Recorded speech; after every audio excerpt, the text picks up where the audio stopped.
Hello and welcome back to another episode of a Cozy Christmas podcast. My name is Art, and I hope that you are in the holiday mood. My guest today is Kyle Poehls.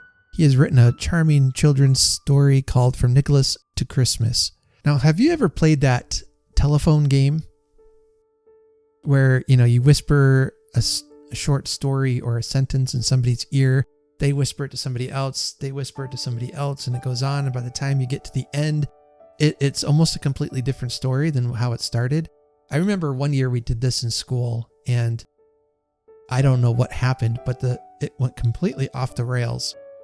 The story, by the time it got done, and there was like maybe 20 of us kids, but it had no resemblance to how the story started at all. And it wasn't that long. I mean, it was like 3 or 4 sentences at the most. Well, Kyle takes that idea and kind of reverse engineers it and thinks, what if that's how Christmas got started? What we have at the beginning of his story is a man named Nicholas. He's a kind man, a very giving and generous man. And he meets a young lady named Mary, who is poor and is an orphan. And through some his interactions with her, some Christmas magic, or I guess magic, is what will come to be known as Christmas magic. The foundations of the story of Christmas begin. And then over the centuries, maybe that's just how they've changed. In the story, he refers to it as Mary's Christmas, which then, by the time it gets here to the 21st century, we call it Merry Christmas. Things like that. I think it's such an interesting way to explore the myths and legends, traditions of Christmas. It's really, really fascinating. But the story is, again, told as a poem. It's got beautiful illustrations, and I think it will keep your kids' attention. And it's a fun story to read aloud. If you are interested in origin stories of Santa, boy, I'd tell you, take a listen to this interview. Kyle was just a fun person to talk to. He has quite the incredible story of survival due to some health concerns he had a few years ago that really gave him a new appreciation for life and to do the things that matter. So we talk about his story there of his time in the military, some of the hardships that he went through, and how all of this came about and helped give him the desire to tell the story. This is an author who has an incredible story behind his story. I'm just so glad that Kyle was willing to share that with us. You can tell it's a story that means a lot to him. Fortunately, he's doing well now. He's healthy. He's got a young family. He's really looking forward to experiencing Christmas this year. It turns out we have a lot of similar tastes as far as movies and stories and music go. So I just had a great conversation with him. So I'm going to be quiet now. I'm going to turn things over to Kyle, and we're going to talk about his new book, From Nicholas to Christmas.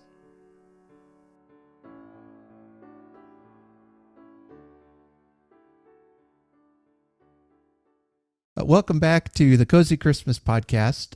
My guest today is Kyle Poehls. He's the author of From Nicholas to Christmas, which is a new Christmas story that really celebrates the magic of Christmas, and that at the heart of the magic of Christmas, we find acts of kindness.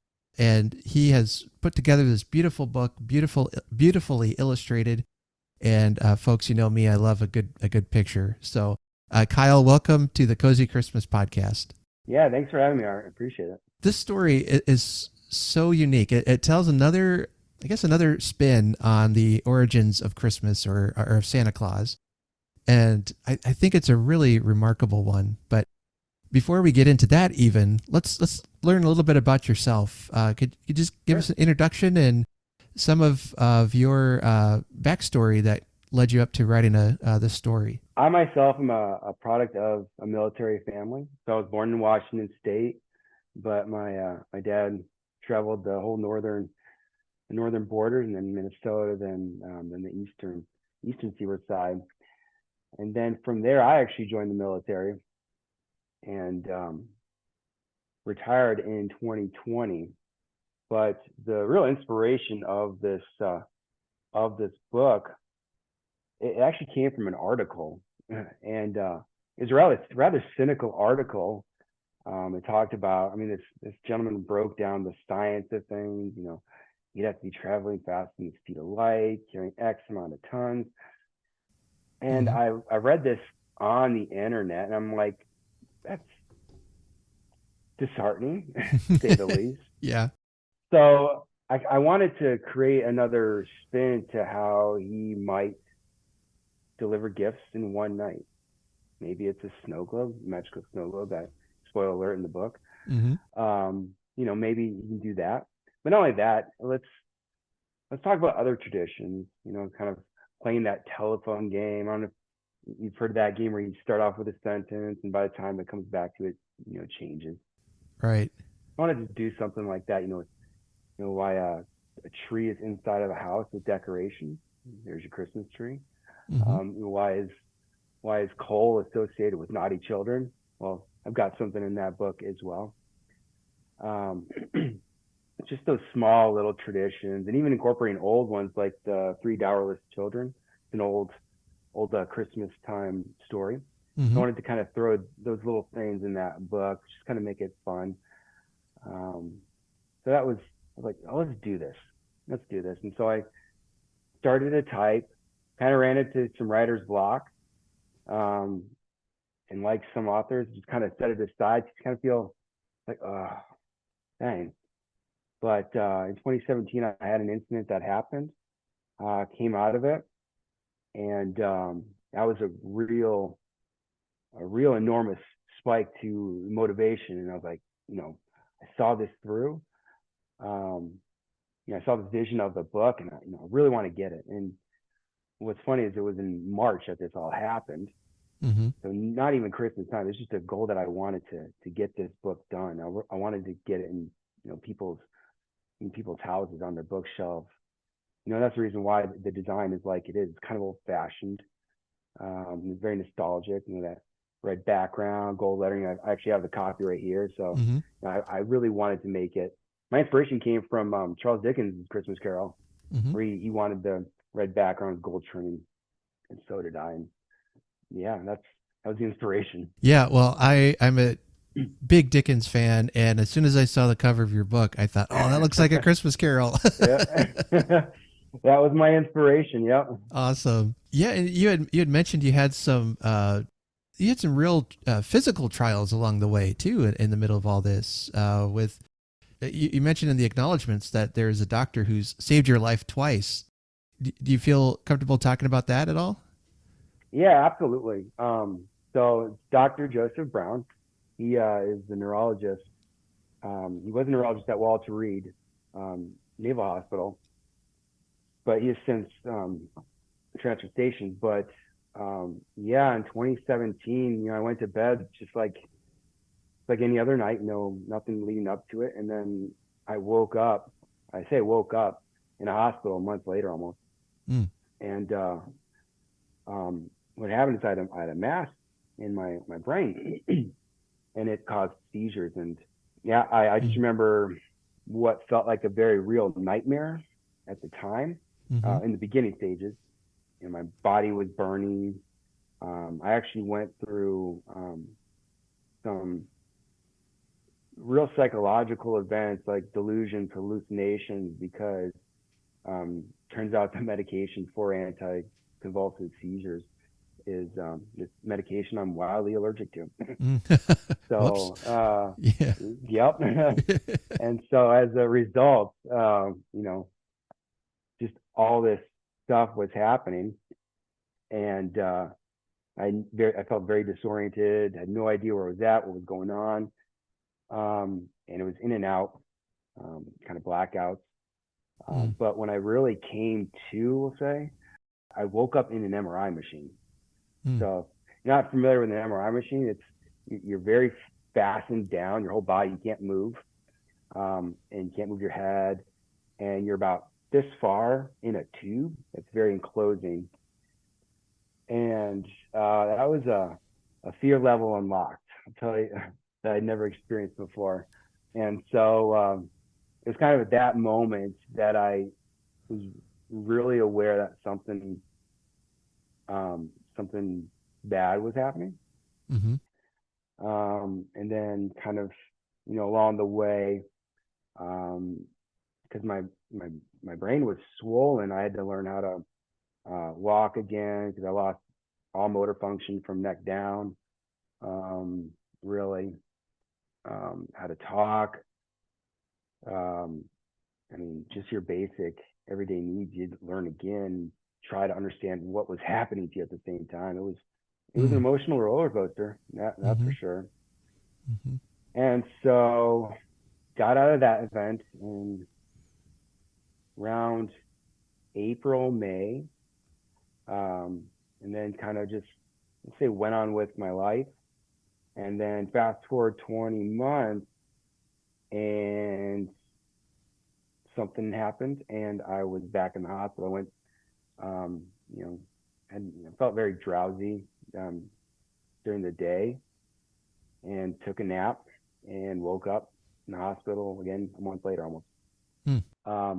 But they knew, at least ahead of time, what was, they knew my history. Mm-hmm.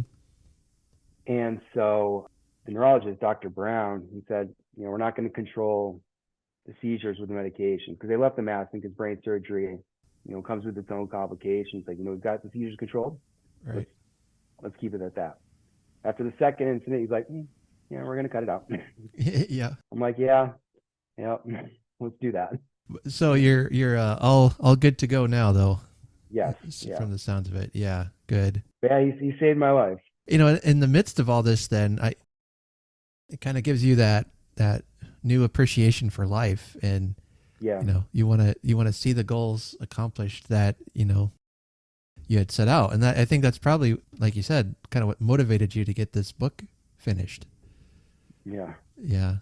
That's such an incredible story, and perhaps some Christmas magic was at work there, even in in April or May. But yeah.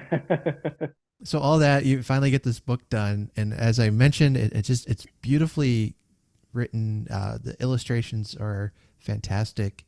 Let's talk about some of those illustrations. You kind of co-illustrated with a man named Diego. What can you tell us about that? So coming across him, it was, gosh, it was by happenstance. I came across his profile, mm-hmm. and then just reached out to him, and we connected. He saw the vision I wanted, and we just went from there. Mm. We didn't have a backstory. We just started talking. I think it was mm-hmm. around August of 2016. It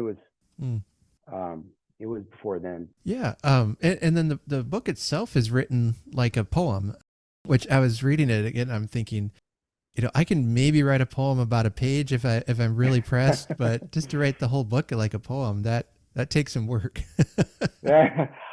I will tell you, because, after one writes a book, you edit it, right? If I had published the original one, it would have been probably 3 times that size. But yeah. My editor, Deborah, she knocked it back and helped me, really fine tune it to a good steady, pace and rhythm. Right. Yeah. I've talked to many authors, and I can't think of one that says, I wish I didn't have an editor. Editors will save your book. Yep. And keep you in line. That's right. Yep. Yeah. Well, let's talk a little bit about the story itself. We're introduced to a man named Nicholas. He has a little family. It takes place a long time ago. And you write it as kind of the origin stories of Santa and Christmas. And like you were saying, it's the telephone game. Mm-hmm. So there are certain elements here that you can see how they've kind of evolved over time. In the process, he meets a young lady named Mary, who mm-hmm. just she's a poor child. Yep. It's a kind of character who would be at home in a Dickens novel, and exactly, like Oliver Twist, right? Oliver or Tiny Tim or someone, and what I love about her story is that even though she is poor and orphan and all that, Hmm. what she is, her acts of kindness is kind of what inspires this whole story. Yeah, I wanted to show because we're talking about kindness, and now how it's not just a class thing. You don't have to be a Mm. wealthy person to display acts of kindness. You don't have to be a poor person to display acts of kindness. I mean, it's something that anybody of any class can just do. Mm-hmm. With no ulterior motives. It's just it's something that's deep within you that can really connect with others in a different way. The ability to give when you have a lot, it's kind Hmm. of like safe giving. But, Yeah, when she gives from very little, and that's, you feel the sacrifice in that. yeah. Yeah. Um, I know a man who, he worked in Omaha for a while. I live about 40 minutes from Omaha. And he said on his lunch break, he would go out and to the park nearby, and there were always homeless people out. So he would go and Yeah. talk with them and try to make friends, which people thought he was crazy. But but he got to really know this one guy. And one winter, he gave him a coat. This man just desperately needed a coat. Hmm. And the man was so grateful. But then a couple weeks later, he saw him again and he didn't have his coat. And so my friend asked him, he said, "Where's your coat?" And he said, "Well, I found somebody who needed it more than I did. And so I gave it to him." But I mean, like that kind of act of kindness. I mean, he's basically I mean, no pun intended, giving the shirt off his back. Right. But I mean, that coat ensures his like livelihood, and he's willing to give it to someone that's in more need. Yeah. And that's what I wanted to show. I mean, I was taught not to take, even though I'm poor. Like hoping that man, his coins fell to the floor. That was Right. the main kind of segment from the book that I wanted to show Mary. I mean, that's that act of kindness and kind of speaks to her, values and philosophies in life. Yeah. And through that part of the story, I think the illustrations are really lovely with seeing her give to people, and just the smile that you've created on her face, the joy that she has in giving. It just really encapsulates that story. It's really fantastic. Thank you, I appreciate that.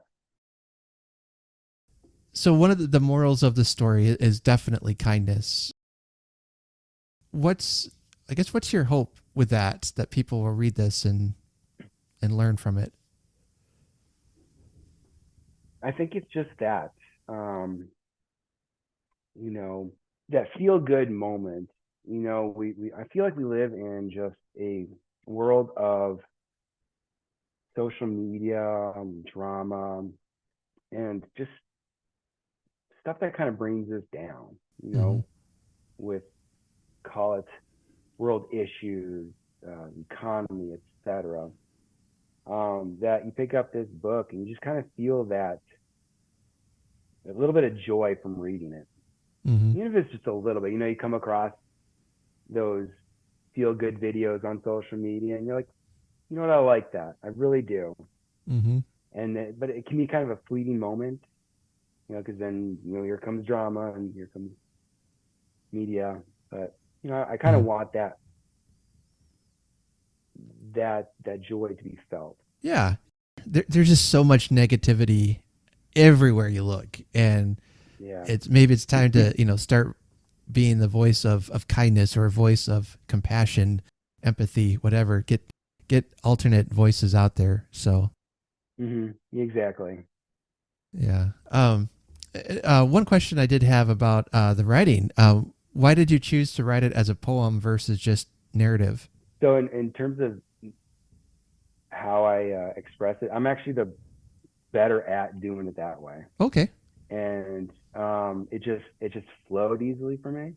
Mm-hmm. So I just went with it. There you go. Yeah. I actually, because my first, I mean, the first draft of this book, I tried to do a narrative.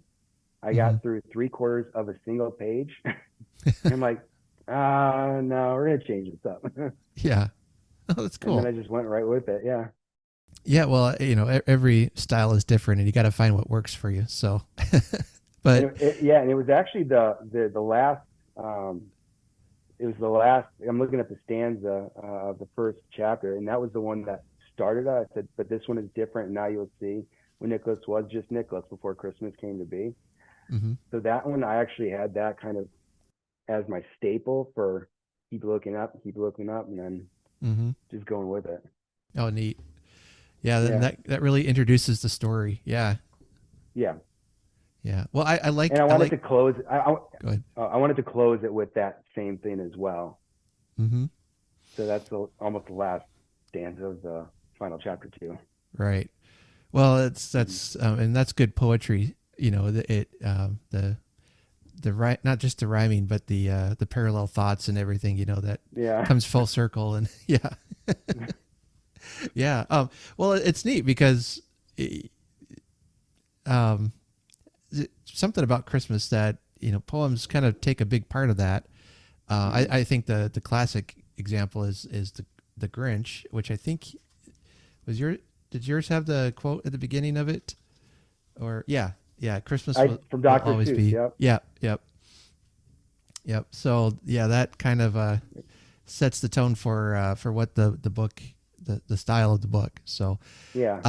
but yeah, I think this would be a great story to read to children. I think adults will enjoy it. If you're feeling cynical, pick the book up and read it. Rediscover some Exactly. Christmas joy. Yeah. And I feel like regardless of anybody, I feel like when somebody reads a poem book, hmm even if it's children, I feel like there's just this little um, enjoyment they get from reading a poem, like a rhyming sentence. I don't hmm know. Maybe it's just me that I find a little enjoyment out of reading something that rhymes, and it's like, oh, cool. Yeah. Yeah. So I wanted to capture that as well. Yeah. I read to my kids a lot when they were younger, and there were some stories that I could almost have memorized. They just wanted me to read it so much. Yeah, exactly. I have a 2 year old, and I've got a lot of books that There you go. I memorized. Yeah, yeah. My middle son, he had the Very Hungry Caterpillar read to him so much that he had it memorized, uh, and he was only like 2 or 3 years old, and so we have this video of him pretending to read it. He's reciting it on the right pages and everything, but he just couldn't read yet. oh, oh yeah, I'm very familiar with that book. Oh yeah. Yep. Um, well, let's talk a little bit more about just about some Christmas, some of our favorite Christmas things. You mentioned Yeah, you grew up in Washington. Where about? Bremerton. So it's Okay. just across the sound from Seattle. Yeah, yeah. I Hmm. I lived as a teenager. I lived in Port Townsend. So Okay. yeah, I'm familiar with the area. Beautiful place. Um, Yeah, yeah, it is beautiful. absolutely. So what were Christmases like for you as a kid? They definitely changed from year to year at times. hmm So we'd have quiet ones, and then we moved to the East Coast, where a lot of my mother's side's family it resides or resided. Um, we had a few Christmases where it was, a large family get together, um, and then there were some where it was. I mean, I don't mean this in a sad way, where it was just me. hmm Um, so they've definitely changed from year to year, but I feel like the joy just stays the same. You know. Yeah, yeah. And you said you were in a military family. Yes. So yeah, my parents were military, and then I went in. Did you guys move around a lot because of that, or were you pretty stable? Semi both. I moved uh, to 3 different states. Yeah, it's hard, but Yeah. And then I joined, and so yeah, yeah. You know what to expect. Yeah. yeah, precisely. I'm from South Dakota now. hmm My wife and I were living in South Dakota now, and so this is the first actual location 30, 35 years Mm-hmm. where there's no foreseeable move to a different location. Nice. So, yeah. If you don't mind, whereabouts in South Dakota do you live? So Watertown, Watertown, Okay. kind of midway up on the eastern side. Yeah, we've gone through South Dakota a couple times. We usually will go out west and see, Okay. Mount Rushmore. Other side. Yep. Yeah. There's actually can't remember the name of it now, but right before you start getting into the more mountainous area, there's this fun little Christmas store that's open year round out there. I gotta think of what the name is now, but I'll have to look that up. I don't know how I never came across that yet. So I'll have to find it, let you know. But that'd be great. The few times we've gone that way on vacation, it's like right off the interstate or highway or somewhere, and it gets lost in all the drug town signs and everything. But oh, the wall drug signs. Wall drugs, that's it. Yeah. I just wanted to put that out there because you say drug signs, it's like, oh. Yeah, right. Wall drug. Yeah. Yeah, there's like one every mile till you get there. Right, and then just thinking about, I like to share some of our favorite Christmas traditions and things. Do you have a tradition or a family or a Christmas memory that's your favorite?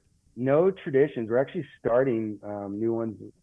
My son is 2, and you can kind of see that he's, developing the personalities and memories that we're going to do the elf on the shelf tradition with him, but no real family traditions. That elf on the shelf can be fun. It can be yeah, it can be. Yeah, my wife just ordered the elf on the shelf kit. So, okay. Yeah. We're gonna have some fun with that one. Now we never did that with our kids, but I don't know if we started it around the same time or we actually was a little before. So we're kind of trendsetters, but we had we had a little stuffed snowman ornament that we just pretended he was doing naughty things every morning, and not that he would necessarily tattle on the kids to Santa. It was just they'd come downstairs all excited to say, what was Flaky going to do this morning, and it'd be everything from getting into the Christmas cookies to spelling funny words, and glitter on the table. And it did eventually get to the point where it was like more work than it was worth. But yeah, I think our kids were about that age, around 2 to 4, and that was a lot of fun. So yeah, if you can handle it, don't go too overboard.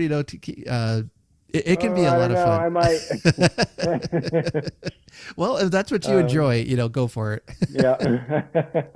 Go big or go home. That's right. Yeah. We there's quite a few years we kind of phoned it in a few times. So he's taking a break. Yeah. But they didn't care. They thought it was a blast. And then as they're getting older, they're like, I know one of my kids especially was, Dad, Flaky's not real, right? You and Mom are the ones who move him, right? But you could tell he wasn't still quite sure, Yeah. I try to make that last as long as possible. Right. So once in a while still, I know Flaky will make an appearance, and, my teenagers now just kind of roll their eyes and you love us, guys. Come on. Exactly. It's core memories. That's right. How about, do you guys have a favorite Christmas movie you like to watch? So I like a few, ranging from, the comedy to the action. I am that, on the action side of things, I am that person that feels that Die Hard is a Christmas movie. It is? I feel like it is. But I also really enjoy, I'm more a fan of the second Home Alone. Might get some, fight back on that, but I like the second Home Alone. And I really enjoy, It's a Wonderful Life. So just to kind of round it out. Yeah. Well, you got everything from sweet to whatever Die Hard is. It's a good movie. That's what that is. Yeah. I honestly don't get into the fight over it. because it's starting to get kind of annoying. But Uh, I didn't think it was at first, but some people have made some pretty strong arguments about how Christmassy it is, and yeah, essentially that if you consider Home Alone a Christmas movie, you kind of have to consider Die Hard a Christmas movie because they're not I really feel that like different. that. I agree. Yeah. So I just cop out now and say, Yeah. well, if you want it to be, that's fine. If not, that's fine too. Just Uh, whatever. I just feel it rounds it out, Yeah, but yeah, it has all the tropes of a Christmas movie. You know, he's trying to get home to his family. Things are Yep. happening to keep him from doing that, those are some great movies. The second one is pretty good too. I think kind of the an underrated Christmas classic right there. So It is. yeah, And you really can't consider the third one, Christmas. no. I think a lot of people would agree with you about Home Alone 2, actually. There's something about that film that feels more Christmassy even than the first one. I think it's just being in New York City, Yeah. because back then, because when we lived in Connecticut, I would travel to New York quite a bit, and back in the 90s and 2000s, it was enjoyable to go to. I can't speak to it now because I haven't been in a long time, Mm-hmm. but I remember those times, and so you have Rockefeller Tree, just the lights, the decorations everywhere, and I mean the people seem to really be more into the holiday Mm-hmm. spirit then. So New York City is almost its own character in that movie, you know? yeah, exactly. Especially when he goes through Central Park. So Right. And the stuff those Harry and Marv go through. I actually just talked to the last guest I was talking to liked that film as well, and it's like they would not have survived. no, no. Not even close. Especially when he turns into a skeleton because he got electrocuted. Right. Yeah, that's just a perfect scene. Yeah. Now, what's interesting about It's a Wonderful Life is I didn't see that until maybe 5 or 6 years ago. Okay. For whatever reason, I just didn't really have any interest in watching it, and I thought it's not a Christmas movie, it's just about this guy's life and stuff. And then finally, I sat down to watch it with my wife, which is one of her favorites, and I'm like, oh man, this is a Christmas movie. It takes place on Christmas Eve. I mean, yep. yeah, and I've grown on it. I enjoy it now. So Yeah. yeah, I'm getting a softer heart in my old age, I guess. So Yeah, it feels good, right? right, That kind of that joy.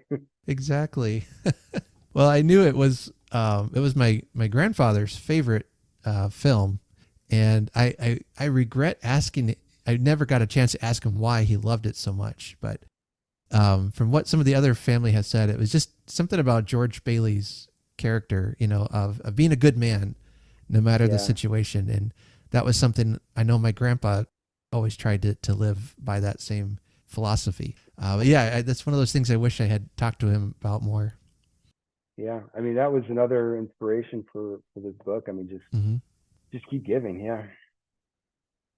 Yeah, and both my grandpa and grandma were just some of the kindest people you'd ever meet, and really embodied the spirit of Christmas and giving and kindness and all that.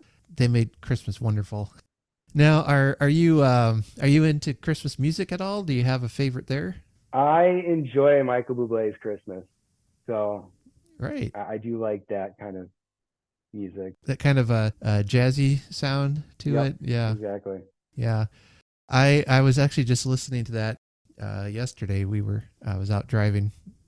Thought, okay, I need some Christmas here. So he happened to come up on my playlist. So that I was like, this is a good album. I was just, yeah, because what I like about his album is it kind of has everything to where you've got the jazzy kind of feel, Mm-hmm. but you also have the slower songs, Mm-hmm. and he doesn't make it sound so called jazzy or Mm-hmm. Croner like. So it's really has a kind of a spectrum within that album. So I enjoy that album. still, can be old school, but I love the jazz from the Charlie Brown Christmas special, whatever his name is. I can't think of his name. I'm blanking now, but yeah, it's that kind of jazz I love. And then you can find some other albums that have that same kind of vibe to it, and I'm just in a Christmas puddle all day. Yeah. But yeah, I and all my musician friends are going to be yelling at me now, like, how could you not remember the guy's name? Come on. And then one of my favorite parts of Christmas is the food.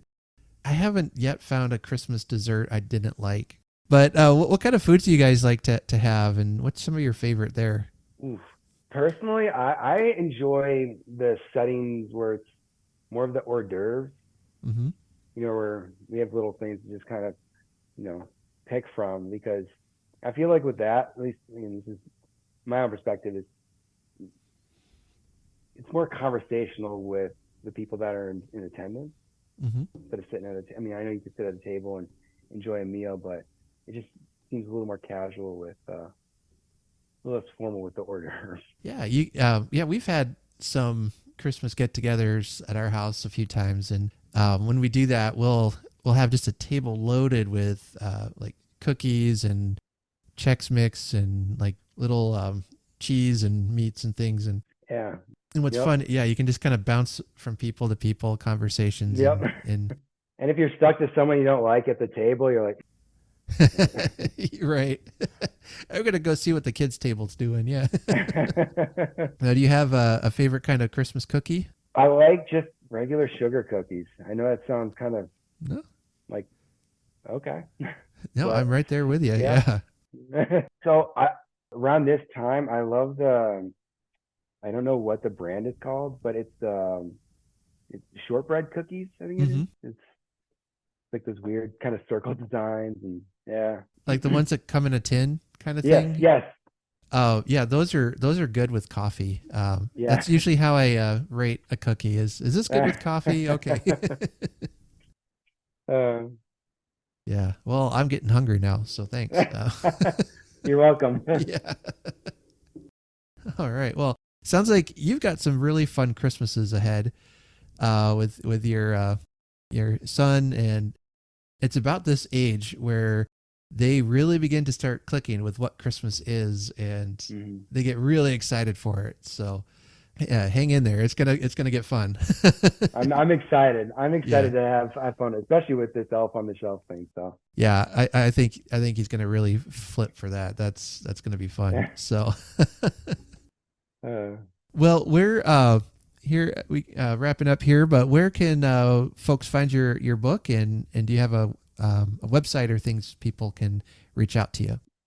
Yeah, absolutely. So on Amazon, just From Nicholas to Christmas, it's a great source. But I do actually offer on my website, kylepoehls.com. So KYLEPOEHLS.com, where if you order from that website, I'll actually sign a first edition. So before I actually put my book on, Amazon KDP and other platforms, I actually purchased several books just for this purpose. So you can buy a signed first edition. I'll get it and mail it out. And I'll make sure to link those in the show notes so people can find them and go ahead and check this book out. Again, it's called From Nicholas to Christmas, and it's a lovely origin story of our favorite holiday. Kyle, thank you so much for coming on and just sharing your passion and all the favorites, Christmas favorites. I'm really hungry now. So. No, I appreciate you taking the time with me, Art, and just having this conversation. It was great talking to you. So. You bet. Well, you and your family have a Merry Christmas. Likewise, you as well.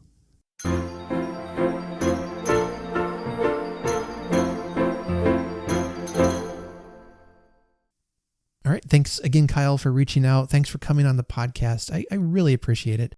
Thank you again for your story and for your service to our country, where I have the freedom to even have a podcast. This episode comes out on or around the time of Pearl Harbor and its attack, which happened on December 7th, 1941. And I expect that year at Christmas time, it was a Christmas like none other.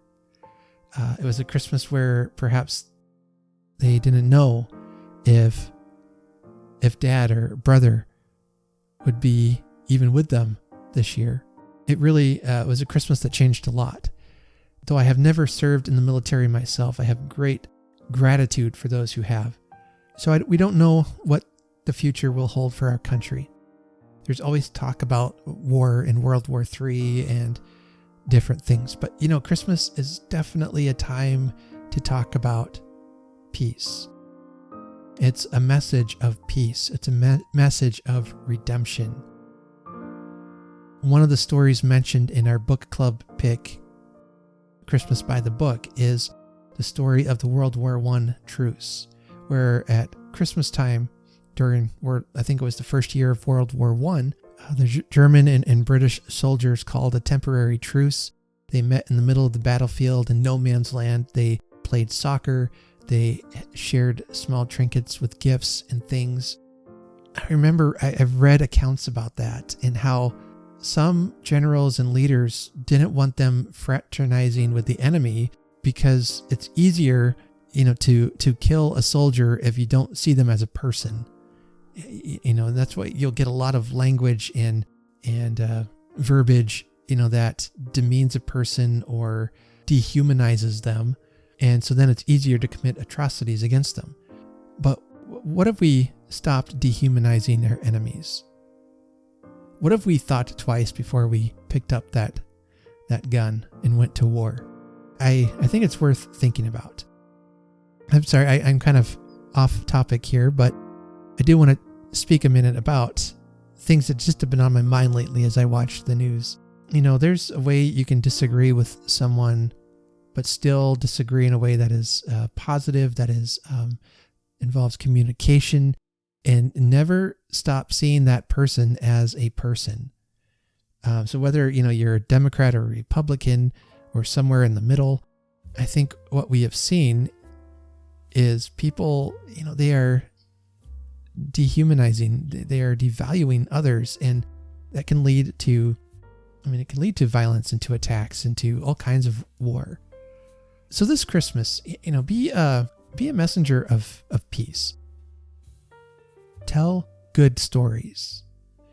See your fellow human as someone who is not just an enemy, but a friend, a person. I don't know what this is even making sense. I don't know. Just some thoughts I had. Anyway, Tyler, thank you for your service. Others, if you are listening and you are serving in the military, if you are the spouse of someone serving in the military, thank you for what you do. I know it's hard for spouses as well. So thank you, folks. All right. With that, we'll wrap things up here. Continue to keep an ear out for upcoming episodes. I've got some great guests coming yet. Got some exciting, fun stories I'm going to share, and I can't wait to read those to you. And so until next time, thank you so much for listening to the Cozy Christmas Podcast. If you would like to help support the show, the best thing that you can do is to share it on your social media account, share it with a friend, leave us a rating and a review, because that really does help get the word out. I could not do this without you guys, and I appreciate it all so much. If you would like to help us out in a financial way, there are several options for you listed in the show notes. You can make a donation on Ko-fi.com, and if you send me your address, I will send out a Christmas card with a bookmark or sticker as my way of saying thank you. There's also some t-shirts, podcast merchandise, hand-painted ornaments I've done over this past year. And a special thank you to Karen and Angela. Your support, not just your financial support, but your encouragement, your positivity, your absolute joy over what I do here really helps keep the podcast moving, and it keeps me inspired to keep doing what I'm doing. So thank you, and others who have given so generously this past year, thank you. And until next time, let's remember to honor Christmas in our hearts and try to keep it all the year. Have a very Merry Christmas.